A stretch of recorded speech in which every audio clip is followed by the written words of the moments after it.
See why the word of God does not profit some of the people.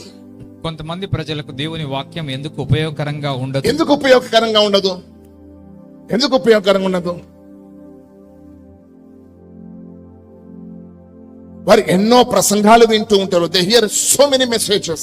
ఎన్నో సందేశాలు వారు వింటా ఉంటారు. చర్చికి వచ్చి వాక్యాన్ని వింటూ ఉంటారు, వాక్యం చదువుతూ ఉంటారు, పుస్తకాలు చదువుతూ ఉంటారు, ప్రసంగాలు చూస్తూ ఉంటారు, యూట్యూబ్ లో ప్రసంగాలు వింటూ ఉంటారు.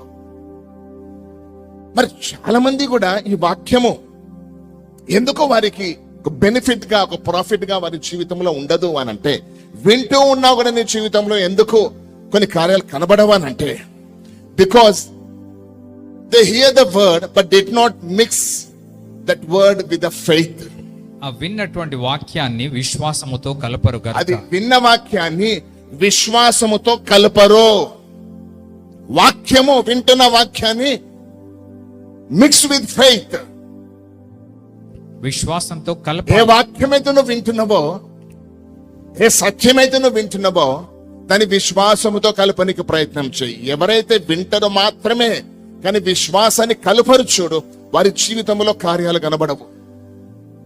It's not profitable even though they are listening the word. వారు వాక్యం విన్నప్పటికీ వాటికి ఏ only dependent upon the faith. కేవలం విశ్వాసం మీద మాత్రమే. విశ్వాసం మీదనే. God never sees emotions, he sees only the faith. ఆయన ఉద్వేగాలు చూడడు, కేవలం విశ్వాసం మాత్రమే చూస్తాడు. God never turns to any tears, he only looks at the faith. ఆయన దేవుడు ఎటువంటి కన్నీరు వైపు చూడడు, కేవలం విశ్వాసం వైపే చూస్తాడు. ఎమోషన్స్ వైపు చూడడు దేవుడు. విశ్వాసం ఎక్కడుంది అటు వైపు దేవుడు తన హస్తాన్ని చాచుతాడు.